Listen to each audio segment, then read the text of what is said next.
بسم الله الرحمن الرحيم. اللهم صل على سيدنا ونبينا وحبيبنا محمد عليه الصلاة والسلام. hadalkii ka soo yeedhay taliya nuuxtaani anigu waan la qabaa. xogogaal baan u ahay Somaliland.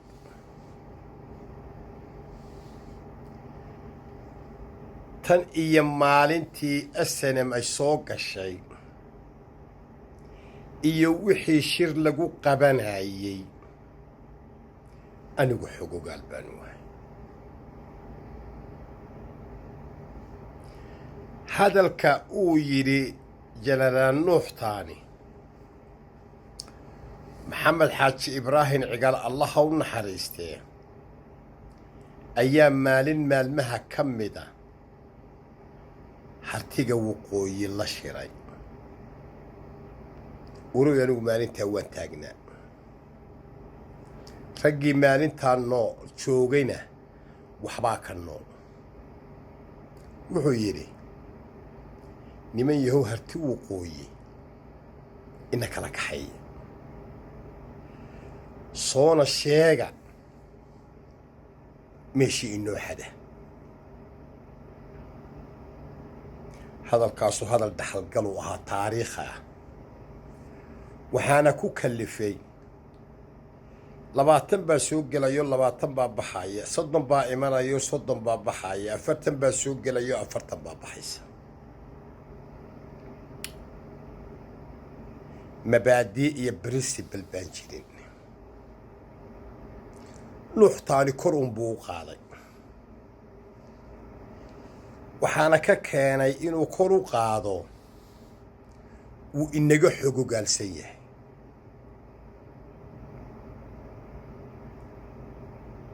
sidaa awgeed anigu hadalkaa nuuxtaani ka soo saari maayo ceeb,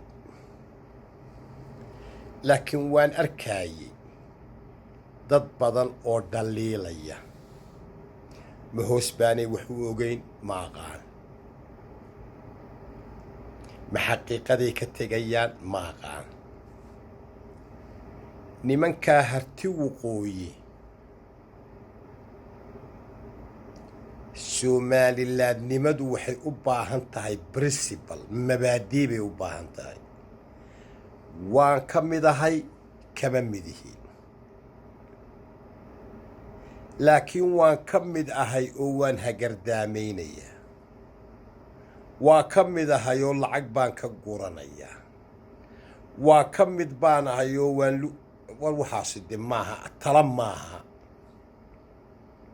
marka anigu sidaas baan la qabaa nuuxtaani oo aan ku raacsanahay. bilxaqiiqana fidha baa laga taagan yahay hartiga waqooyi. waayo qofku hadduu meel ku ekaado waa waxaad garan karto. haddaad wax ku heshiisaan waa waxaad garan karto. qodobkaa intaas ayaan ku dhaafaya. meesha ay ka khaldantay anigu waan ogahay. marka ceerigaaba la joogo oo la rabo in bari loo baxo dee waa in dadka jiidali degan lala macaamilaa. marka aad jiidali ka tagto ximan gareen baad gelaysaa.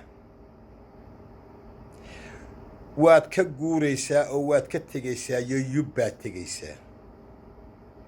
waad ka guuraysaa waad ka tegaysaa yo jiingadoo 3 kilomitir u jirtaad tegaysaa. waad ka guuraysaa yo hadaaftimaad tegaysaa.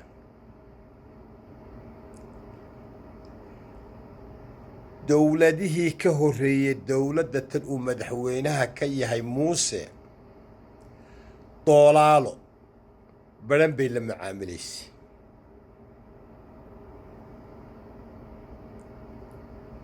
dadkii ay la macaamilaysayna ma ahayn dad principle leh. waa dadkaa marna garoowe tegaayey marna xamar tegaayey marna dee hargeysa imanayoo ka qaadanayey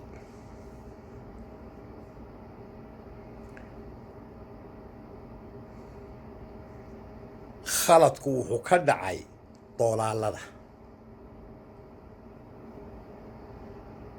magaaladayda waa yubbe iyo jiingadda waa 3 kilomitir ciidan baa jooga maanaan diidanin maxaase laga rabaa dawladda war horumarkii caafimaadkii dhakhtarkii saldhiggii iskuulkii malcaamadii ciidanka ha la socdeen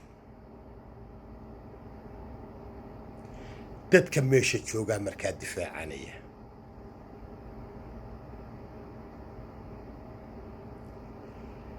ciidankaa yubbe jooga aabbahay gelinka horena waa u tagaa gelinka dambena waa u tagaa ujeeddadu waa nabad raadis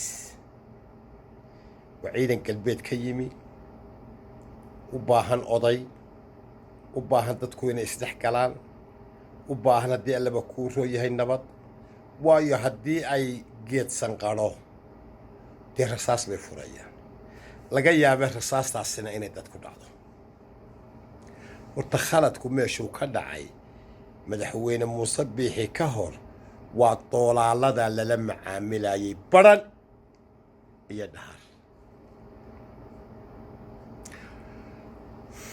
qodobkaana intaasaan ku dhaafaya ilaahay hortii oo dadkii bariga magaalada la yidhaahdo Carmale kulmiyeysiis waxay ahayd kulmiye inuu markaa Carmale dego wax u qabto kasbado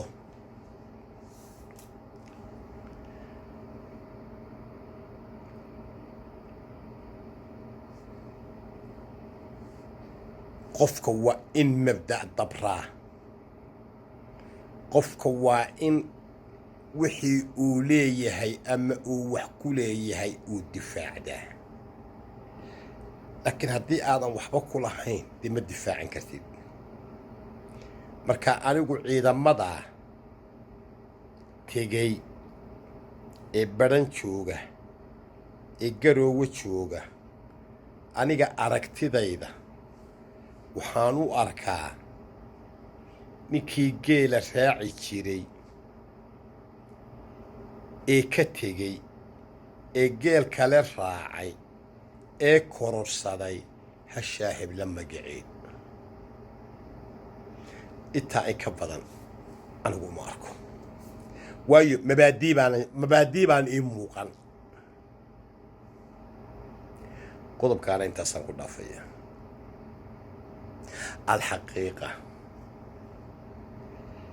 haddii nin guddoomiye ah ay Somaliland soo magacawday oo baran loo soo magacaabay dee inuu dagaal ka dhexdhacaabo maahayn so kuwii hore u wada joogay ma Puntlandna waa soo magacaabaysay Somalilandna waa soo magacaabaysay waana la wada joogay sababta ninkan aadan siciid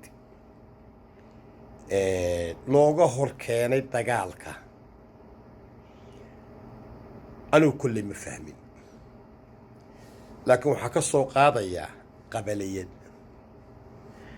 cudurka qura ee jiraana waa qabyaalad waa aniga mooyaane cid wax kaydaa ma jirto